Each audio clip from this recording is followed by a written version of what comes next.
Halo everyone, kembali lagi dengan aku Jelena Manik. Di videoku kali ini aku akan membahas mengenai seorang ratu yang ada di dalam kitab Ester, namanya adalah Ratu Wasti.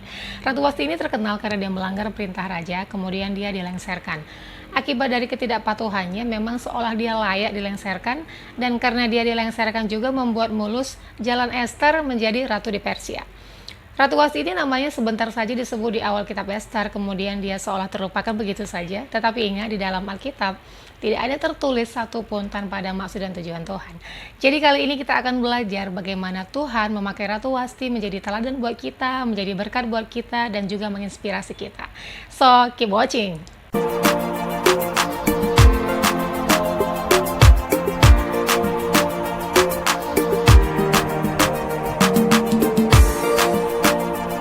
Seperti yang kita tahu semua bahwa di dalam kitab Ester itu tidak ada tertulis kata Allah. Tidak ada tertulis kata Allah bukan berarti Tuhan tidak bekerja pada peristiwa itu. Tuhan masih tetap bekerja dan berdaulat dalam setiap aspek kehidupan kita, baik di masa lampau, masa sekarang, dan masa yang akan datang.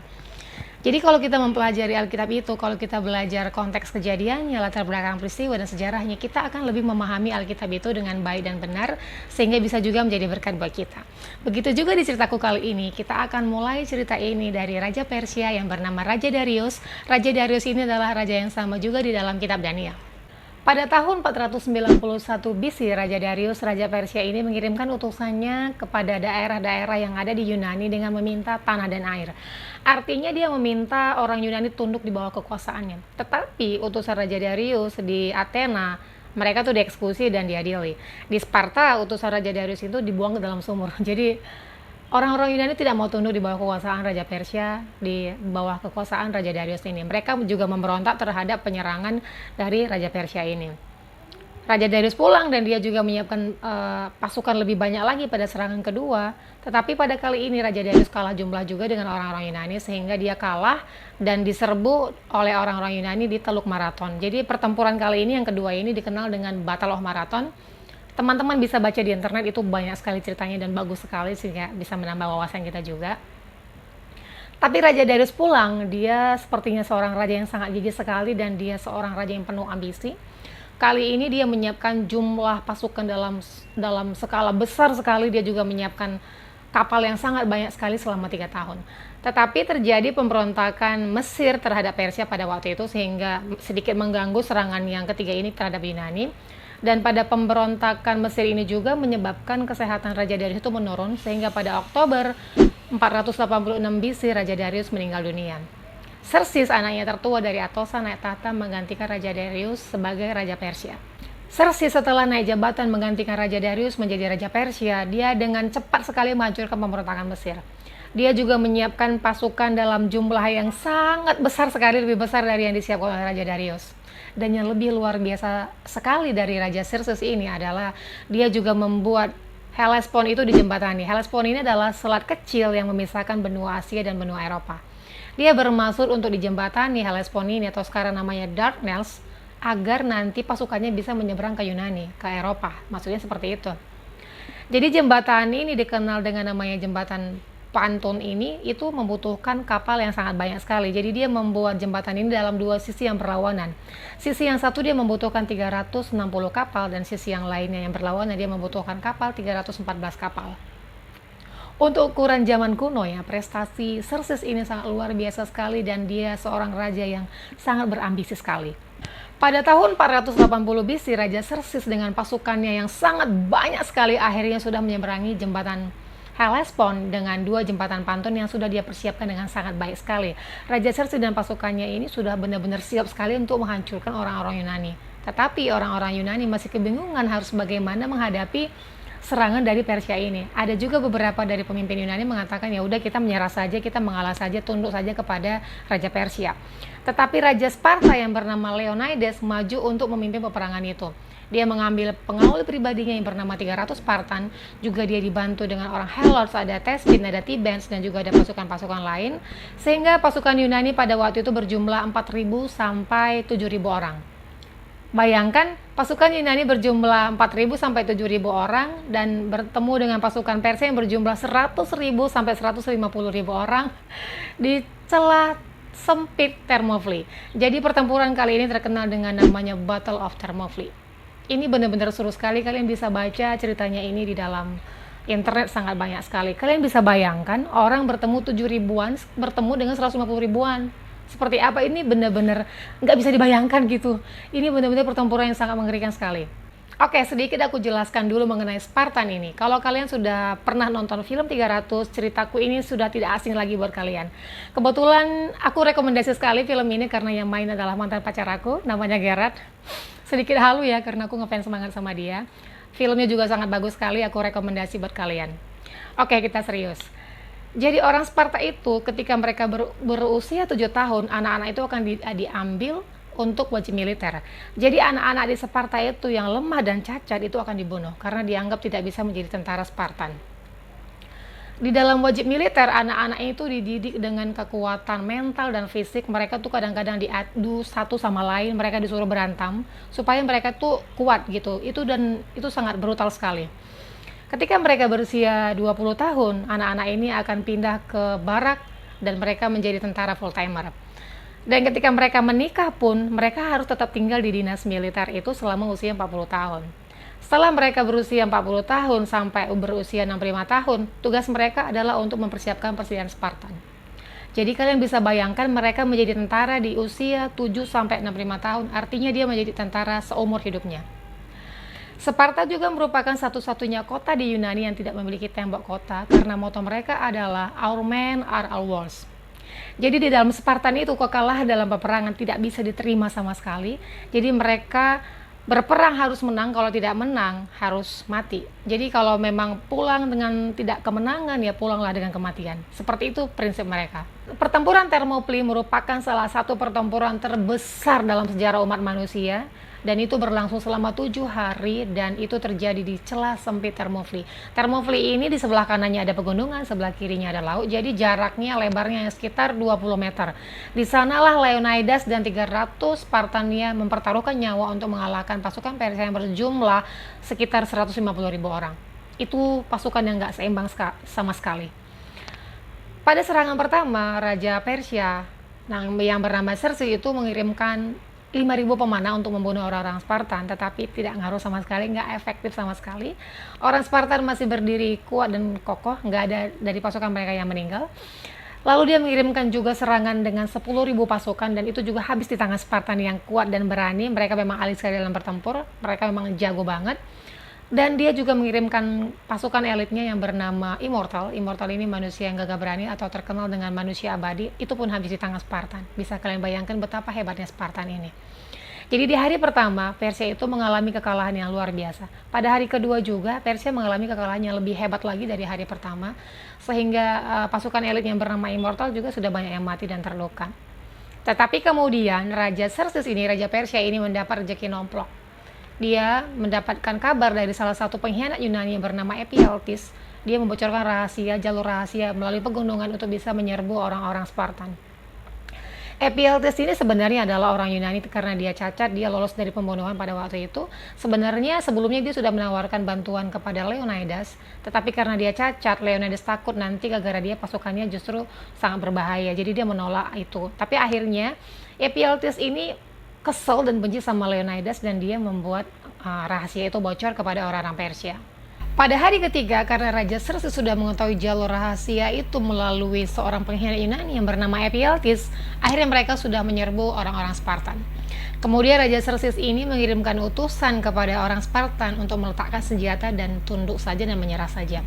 Tetapi Leonidas, Raja Sparta, menanggapi dengan sebuah kalimat yang sangat bersejarah sekali dengan mengatakan molon labe, yang artinya datang dan ambil sendiri.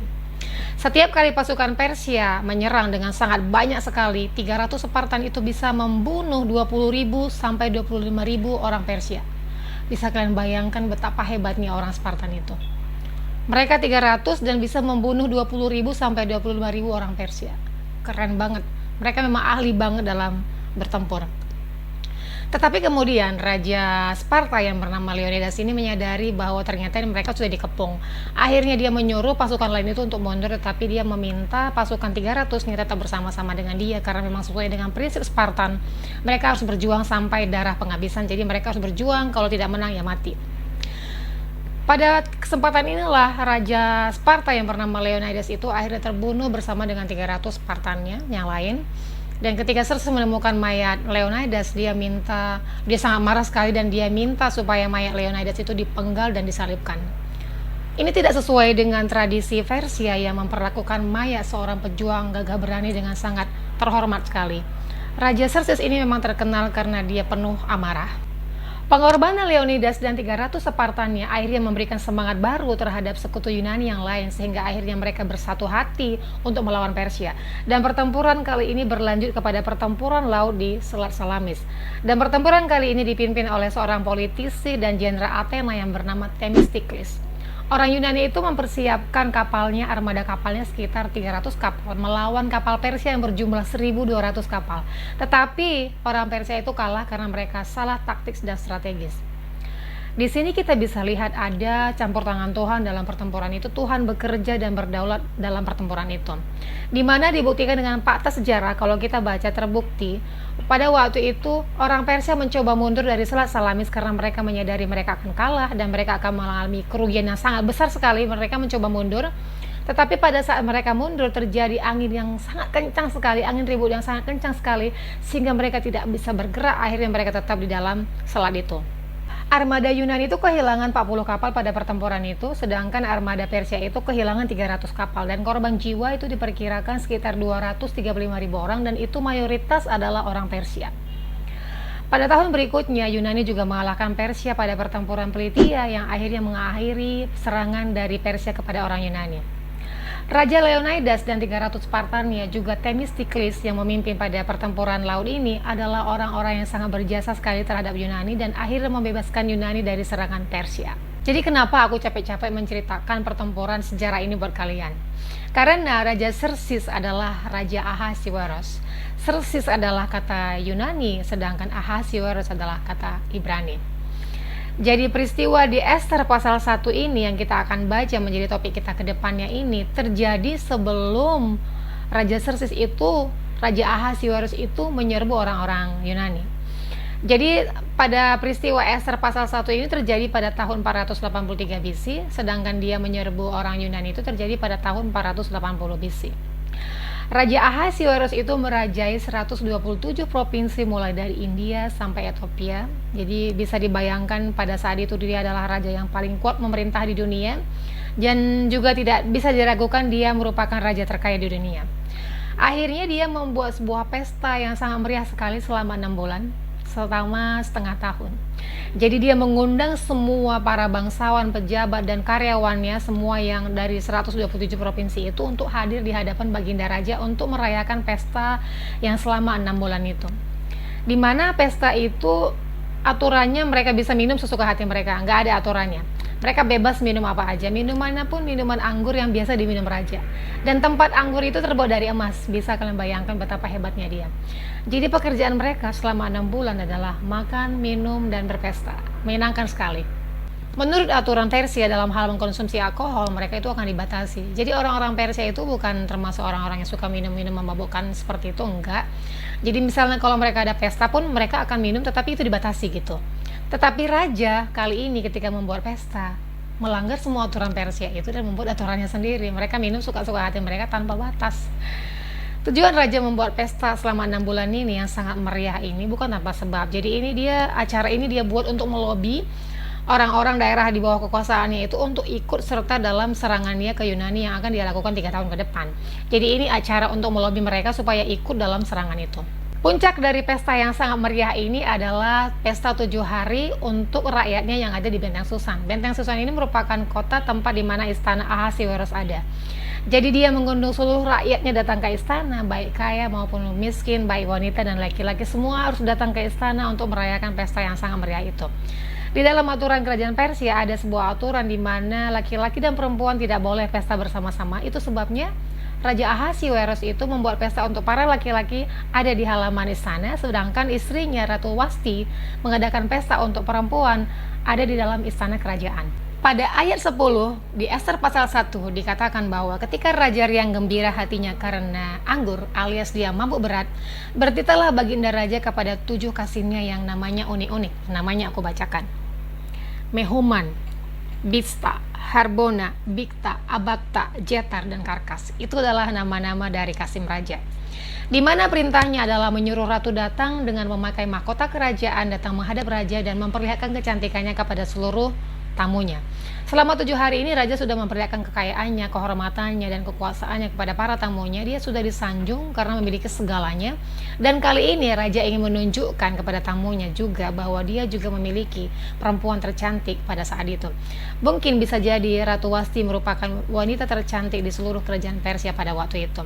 Jadi dia ingin menunjukkan kepada seluruh hadirin, seluruh tamunya bahwa dia memiliki segalanya. Tapi saat itu Ratu Wasti melakukan sesuatu hal yang mengguncang dunia. Apa kamu bilang raja suruh aku datang memakai mahkotaku dan memperlihatkan kecantikan aku di seluruh pria yang sudah mabuk, yang selama 7 hari ini sudah mabuk berat? Kasih tahu raja, aku ini perempuan terhormat, aku ini ratu, aku ini istri raja.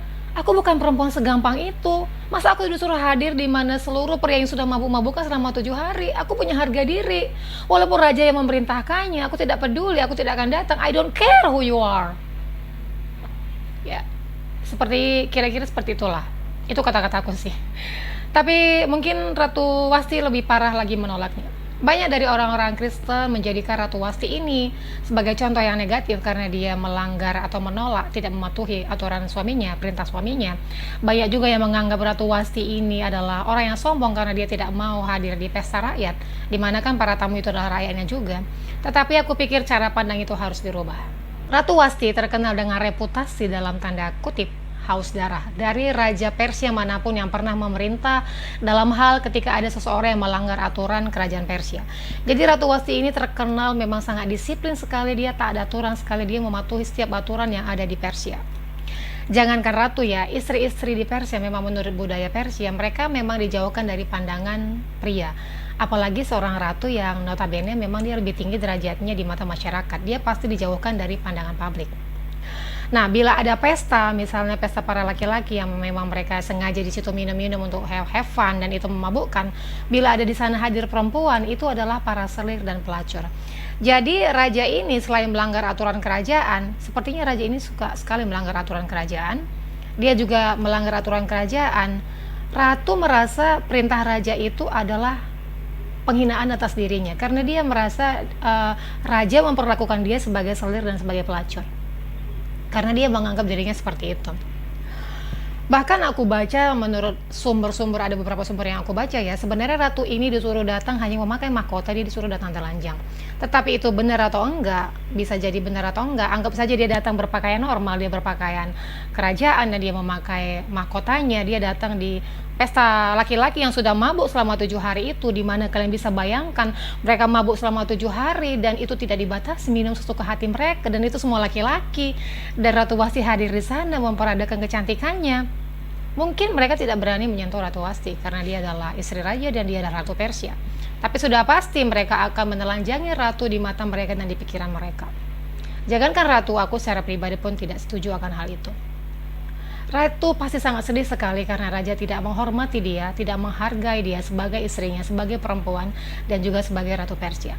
Raja memperlakukan ratu hanya sebagai objek, bukan sebagai seseorang istri, sebagai seorang perempuan dan sebagai ratu yang dia cintai, yang harusnya dia hormati, yang harusnya dia hargai. Ratu Wasti telah mengajari kita perempuan dimanapun kita berada supaya kita menghargai diri kita, menghormati diri kita, supaya kita menjadi perempuan yang sangat terhormat sekali karena memang kita layak untuk dihormati. Lihat Ratu Wasti, dia sudah menjadi ratu di sebuah kerajaan Persia pada waktu itu, di mana kerajaan itu terhebat, terkuat, dan terkaya pada waktu itu. Dia juga memiliki kekuasaan, kehormatan, semuanya Ratu Wasti punya. Tetapi itu tidak sebanding dengan harga diri Ratu Wasti, tidak sebanding dengan martabatnya. Dia berani mengatakan tidak kepada raja demi harga diri dan demi martabatnya dia, karena memang Ratu Wasti menghargai dirinya. Dia menetapkan standar yang tinggi terhadap harga dirinya. Kalau kita bandingkan ke zaman saat ini gitu ya, anak-anak Tuhan kita ya, yang mau pacaran gitu, kalau nggak ada seks, nggak ada touch and kiss, Wah, kayaknya kita akan kelihatan kolot sekali, kita akan ketinggalan zaman sekali. Untuk anak-anak muda yang masih teenagers, ya dia bilang harus ada touch and kiss dulu baru ada cinta. Jadi harus ada touch and kiss dulu baru cintanya numbuh. Itu sih bullshit sih. Mungkin kalian masih muda banget terus kalian bilang ya nggak apa-apa lah, emang kenapa sih terlalu menjaga harga diri banget, ya kenapa sih touch and kiss doang nggak apa-apa lah, apalagi sama orang yang kita suka, kita sama-sama senang kok, dan kita juga masih muda, ya normal lah, semua juga pengen ngerasain hal itu. Atau dari teman-teman ada juga yang sudah dewasa banget dan belum married terus dia bilang ya udahlah, emang kenapa sih touch and kiss dan saya emang kenapa sih, ngapain sih jual-jual mahal banget, jual murahnya nggak laku gitu. Kita menggampangkan harga diri kita. Jadi bagaimana mungkin orang lain bisa menghargai diri kita, sedangkan kita sendiri juga tidak menghargai diri kita. Atau mungkin di antara kita juga ada yang sudah cinta mati sekali, sampai otak kita nggak bisa mikir lagi, sampai seseorang itu dengan seenaknya saja memperlakukan tubuh kita. Dan kita juga merelakannya, seorang itu memperlakukan tubuh kita dengan seenaknya dia, dan kita merelakannya karena otak kita udah nggak bisa mikir, mata kita udah buta. Orang itu sebenarnya tidak mencintai kita. Seseorang itu tidak pernah mencintai kita. Dia juga tidak menghormati kita, tapi lebih tepatnya sekali dia merendahkan kita. Dia hanya menganggap kita sebagai objek. Dia tidak mencintai kita sama sekali, tetapi dia memakai alasan cinta.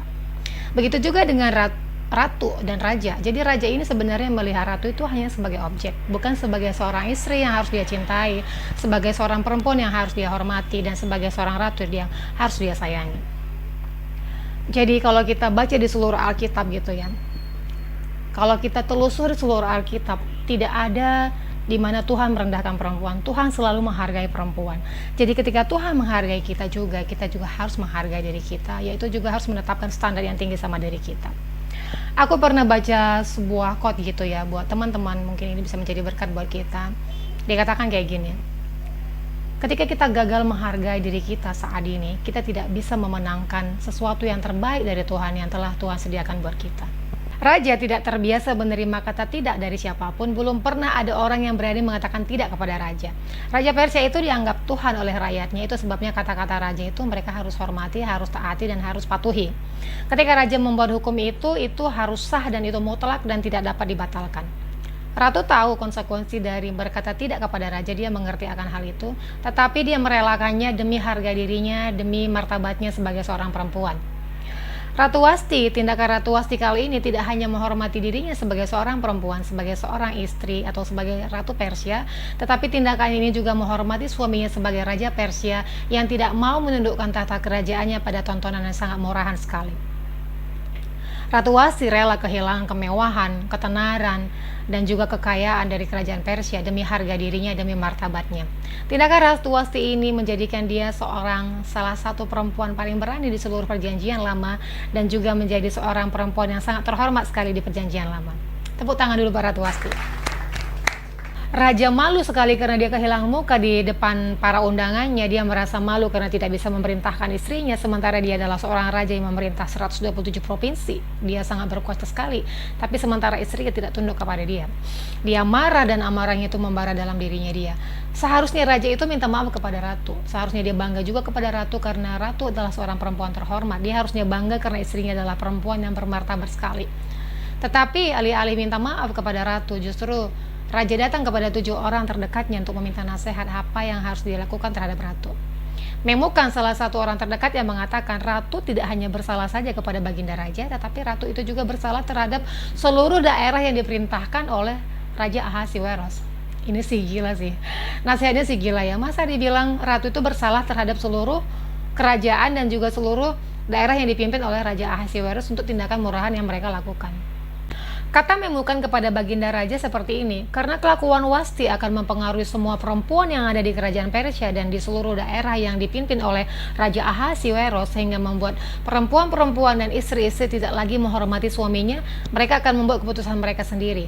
Oleh sebab itu, jika baik menurut baginda raja, kita buat sebuah peraturan undang-undang di mana mengatakan Ratu Wasti tidak bisa lagi menghadap Raja Ahasiweros dan jabatannya sebagai seorang ratu akan diambil dan diberikan kepada seseorang yang lebih baik dari Ratu Wasti. Jadi mereka takut nanti istri-istri mereka tidak lagi menghormati suami mereka. Itu sebabnya mereka membuat peraturan ini agar istri menghormati semua keinginan suami, dan apa yang suami mau mereka harus turuti, baik kecil maupun besar. Jadi contohnya gini, Bila hari ini istri mau makan tempe dan pada hari itu juga suami mau makan tahu, ya udah istri harus mengalah dan harus makan tahu pada hari itu. Seperti itu dibuat peraturannya. Jadi sebenarnya mereka membuat peraturan ini, sebenarnya mereka takut kepada seseorang perempuan seperti Ratu Wasti yang memiliki pemikiran, yang memiliki gagasan yang nanti berdampak besar dan mempengaruhi orang lain. Mereka juga malu terhadap kelakuan mereka yang sangat senonoh sekali dan melanggar aturan kerajaan, sementara Ratu Wasti itu melakukan sesuatu yang benar, dia mengikuti peraturan kerajaan.